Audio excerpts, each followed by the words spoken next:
il ne faut pas se fier aux apparences.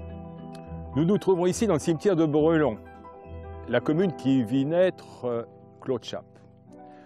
Sur cette tombe se trouve un sémaphore, le fameux télégraphe aérien de Claude Chappe.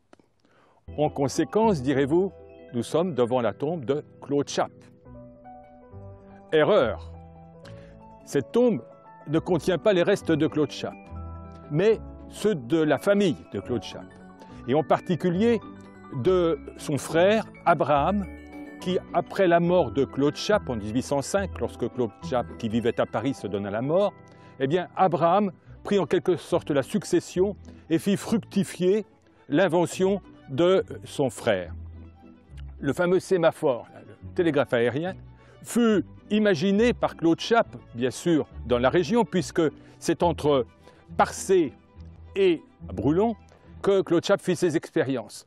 Et c'est lors de la Révolution française, en 1794, pour annoncer aux Parisiens la victoire de Condé sur Escaut, que pour la première fois, le télégraphe aérien de Claude Chappe fonctionna.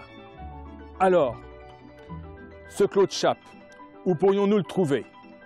Eh bien, ma foi, il vous suffira de vous rendre à Paris, tout simplement, dans le cimetière du Père-Lachaise. Il avait d'abord été enterré au cimetière de Vaugirard, puis ses restes ont été transférés au cimetière du Père-Lachaise. Alors donc, rendez-vous, si vous le souhaitez, bien sûr, un de ces jours au cimetière du Père-Lachaise.